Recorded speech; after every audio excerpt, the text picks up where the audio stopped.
Plok, inaaral namin si Santos Saul Alvarez Baragan o mas kilala bilang si Canelo Alvarez. Pa-comment naman kung may error kami. Ang Mexican boxing sensation, isa siya sa mga top pound-for-pound boxers during the last decade. Golden boy nga kung may tuturing noon na umangat sa superstardom. Obsessed din kasi sa boxing ang mga taga-Mexico. Siya ang nag-angat sa bandera ng bansa matapos ang legendary careers ng mga rivals ni Pacman na sina Barrera, Marquez at Morales. Ilang notable names nga naman kasi ang natalo niya sa mundo ng boxing, gaya kay Pacquiao noon. Meron siyang multiple world championships in 4 weight classes mula light middleweight hanggang sa light heavyweight. Siya rin ang first and only boxer sa history na maging undisputed champion sa super middleweight. Hawak niya ang WBA Super, WBC at Ring Magazine titles since 2020. Tapos yung IBF at WBO titles noong 2021 para maging undisputed champion siya. Undisputed champ ay yung pagiging kampiyon ng lahat ng major titles sa isang weight class. Pound for pound naman ay yung greatness ng boxers regardless of weight class.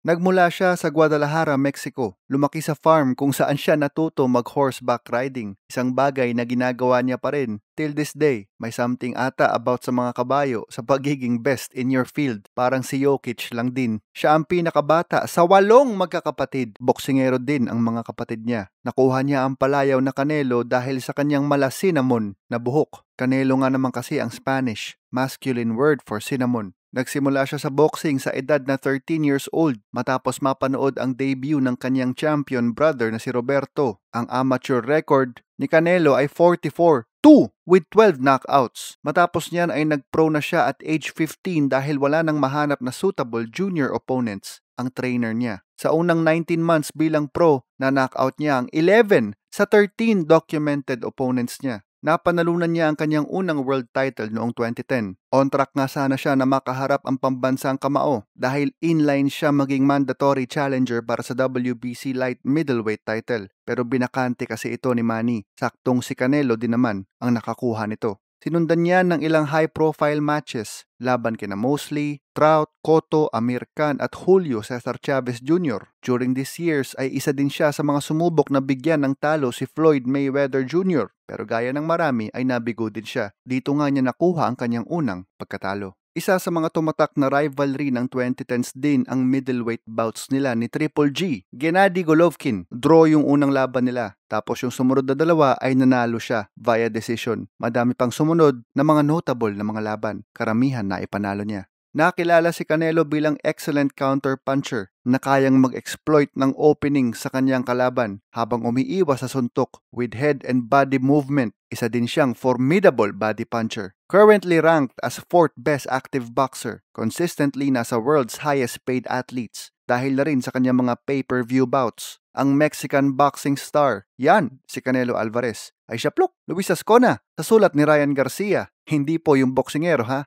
hanggang sa susunod na episode ng Makwento.